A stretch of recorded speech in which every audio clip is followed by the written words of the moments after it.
Ya, assalamualaikum warahmatullahi wabarakatuh. Semangat Waalaikumsalam. pagi. Pagi. Lagi Pak, semangat Pagi. Nah, kali ini kita berada di channel Bendungan Aris Rinaldi dan channel Di Belayang Bendungan. Belayang Bendungan Om Joko. Nah, pada kesempatan kali ini channel saya Aris Rinaldi dan channel Om Joko, Belayang Bendungan. Belayang Bendungan akan membahas terkait bendungan juga, namun kali ini topiknya lebih spesifik pada pengisian awal waduk. Nah, pada kesempatan ini mungkin narasumber kita Pak Joko Mulyono akan memberi penjelasan yang lebih komprehensif tentang seperti apa sih pengisian awal waduk dan apa sih yang nanti mungkin menjadi concern utama ketika pengisian awal waduk. Ya, mungkin Pak Joko bisa jelaskan Pak. Oke, terima kasih Mas Haris. Kita ngobrol-ngobrol ringan ya, Ngobrol ringan terkait dengan pembangunan dan pengelolaan bendungan. Dan di dalam pembangunan di situ ada masa-masa pengisian awal waduk. Kenapa? Karena ini adalah salah satu siklus. Kita sudah mulai dari perencanaan, pelaksanaan, terus impounding dan adanya pengisian. Berarti secara proses memang setelah proses pelaksanaan konstruksi pengisian Pak ya? Ya, betul. Untuk proses pengisian ini durasinya ada Pak? Untuk pengisian itu durasinya tergantung dari desainnya. Tapi yang perlu kita perhatikan ini adalah masa-masa pengisian awal waduk. Ini adalah masa-masa yang sangat kritis. Seperti kalau kita naik pesawat. Berarti kalau ketika naik pesawat mungkin proses landing sama take off-nya Pak? Ya, itu adalah masa-masa yang sangat-sangat krusial. Iya, bisa dibilang titik kritisnya Pak? Ya, titik kritisnya. Karena dari beberapa data dan itu dari iCold juga disampaikan bahwa masa-masa pengisian awal waduk adalah masa-masa yang sangat kritis. Yaitu antara tahun pengisian awal sampai tahun kelima. Berarti 5 tahun semenjak diisi. Ya, betul. Semenjak diisi bendungannya sampai 5 tahun proses pengisian mungkin bisa dibilang itu titik kritis untuk kondisi bendungan Pak. Ya, betul. Dimana mungkin terjadi proses konsolidasi atau penurunan settlement ya, yang mengakibatkan mungkin jebolnya bendungan Pak. Iya, karena dengan jebolnya bendungan itu, karena di iCold sudah ada data yang paling sangat sering kita sampaikan adalah Bendungan Teton. Bendungan Teton. Itu diisi pada tahun tahun 1975. Terjadi kegagalan di tahun 1976. Jadi di tahun kedua sudah mengalami kegagalan. Oh, berarti bisa dibuatkan tadi Pak dibangun tahun diisi tahun 1975 dan kegagalannya 1976. Berarti setahun proses pengisian Pak. Iya, betul. Belum lagi ini kami ada data yang sudah direkod sama iCold. Itu tidak cuma bahkan itu tadi di Titan kan di negara yang maju ya. Iya, di negara Amerika Serikat Pak. Iya, ini ada banyak sekali nih. Ada bendungan Vega de Terra, Malpasset dan lain sebagainya. Itu beberapa bendungan yang mengalami kegagalan proses pengisian awal waduk ya Pak? Iya, betul sekali. Itu contoh-contoh bendungan yang mengalami pengisian awal waduk di seluruh dunia Pak ya? Iya. Kalau untuk Indonesia sendiri Pak, kita ada Pak yang selagi proses pengisian awal waduk? Kalau di Indonesia ada, mungkin di lain channel atau lain kesempatan kita bisa cerita ya. Kesempatan, Pak. Tapi ini contohnya nih, ada di Cina. Ini di Cina itu ada namanya Gouchou.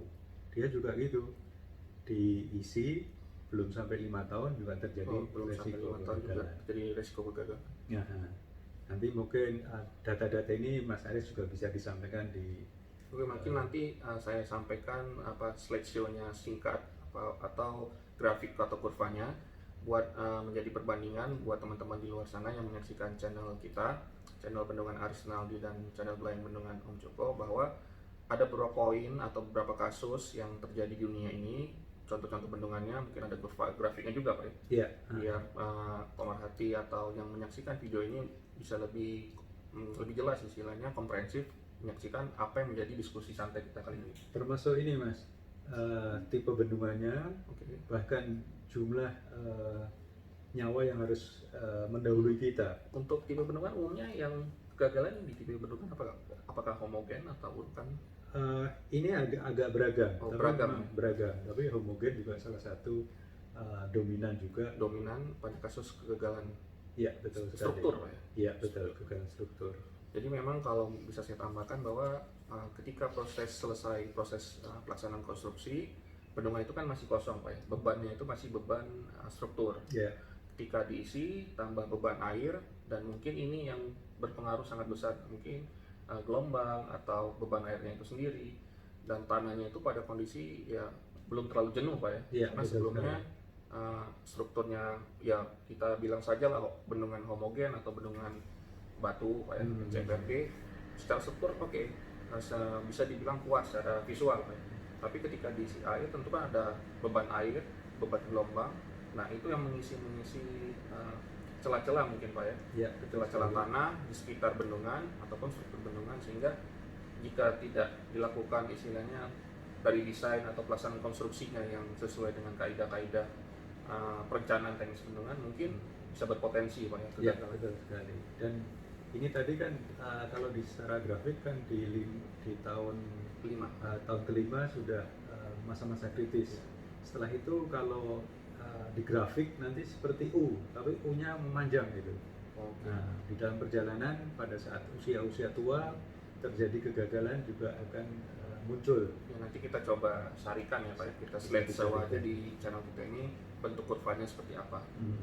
Ya memang ya 1 sampai 5 tahun itu ketika proses pengisian, istilahnya proses untuk menjadi stabil, Pak ya. Iya, betul. Jadi stabil baik dari segi struktur maupun tanahnya. Jadi teman-teman dan juga ini Mas Aris atau nanti teman-teman yang melaksanakan pembangunan bendungan, tolong hati-hati di masa-masa pengisian awal waduk. Oke, berarti yang menjadi camatan bagi semua stakeholder, Pak ya. Iya, Tidak hanya perencana atau pelaksana ataupun juga bagian operasi dan pemeliharaan nantinya, ketika proses mungkin peralihan dari pelaksanaan konstruksi dan ketika pengisian itu menjadi istilahnya hal utama yang Iya. perlu dicermati. perhatian khusus.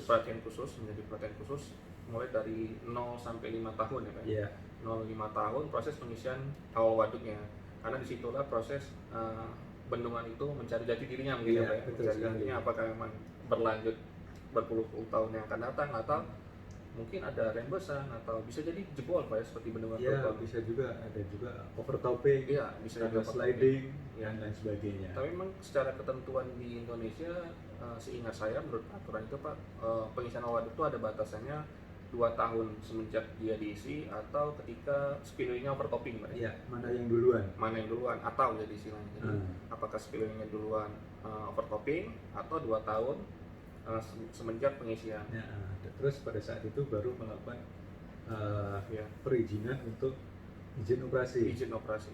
Karena pertimbangannya kalau kita overtopping itu mungkin dilaksanakan pengisiannya pada musim hujan, Pak ya. Bisa jadi Pada musim demikian. hujan atau pada daerah tertentu yang mungkin kondisi tanahnya itu porus, istilahnya rembes air dan tidak terlalu keras.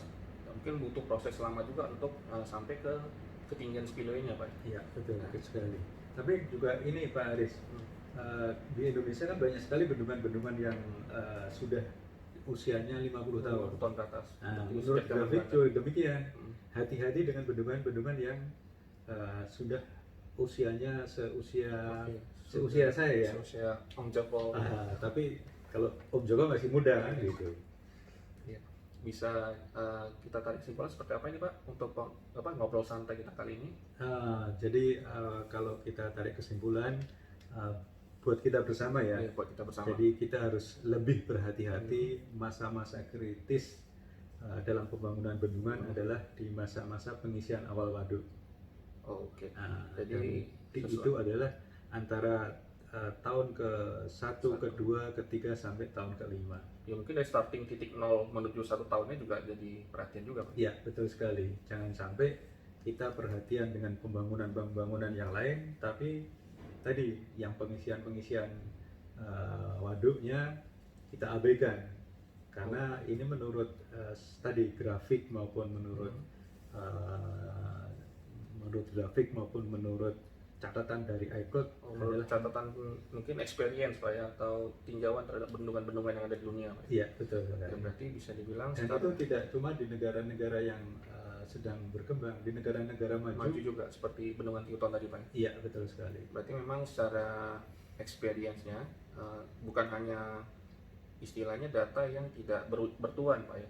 Berarti berdasarkan record. Nah, ini yang penting juga bagi bendungan yang lama atau bendungan yang baru, record mungkin instrumentasinya, bahwa ini menjadi catatan penting Pak ya, dari awal ketika pelaksanaan konstruksi sampai izin operasi, record tersebut yang menentukan nanti apakah bendungan ini bisa dibilang aman atau tidak aman ya Pak. Iya, di awal-awal pengisian awal Iya, waduk pengisian awal sudah mulai kita perhatikan secara komprehensif. Berarti terkait data juga Pak ya. Betul sekali. Nah, sekian yang bisa disajikan, kita coba sajikan sedikit bahwa memang seperti judul kita tadi, ngobrol santai terkait dengan pengisian awal waduk, di mana titik kritisnya itu justru di pengisiannya Pak ya. Iya. Jadi poin pentingnya buat yang di luar sana yang menyaksikan channel kita, ilmu ini memang berkembang ya, mungkin tidak hanya teknik sipil, tapi mungkin masyarakat umum atau adik-adik SMA atau mahasiswa yang menyaksikan ini suatu wawasan yang bisa disarikan, mungkin tidak hanya yang expertise di bidang sipil Pak ya. Iya. Bagi teman-teman di luar sana ini sangat menarik, dan informasi yang bisa disampaikan pada channel ini yang terkait pengisian awal waduk, bahwa ini titik yang menentukan apakah bendungan ini bisa bilang aman atau tidak aman Pak. Iya, betul. Mungkin akhir kata tadi bisa Pak Joko ini closing. Oke. Closing mah, jadi sekali lagi hati-hati di masa-masa pengisian awal waduk dalam pengelolaan sebuah bendungan. Itu aja Mas Aris, terima kasih. Oke, cukup. Seperti channel-channel kita sebelumnya, kita ada ini Pak ya, ada semacam gimmick Pak ya. Smart and Focus, Dream come Dream true, come true. be happy. Terima kasih telah menyaksikan channel ini. Oke. Be happy. Be happy, thank you. Thank you.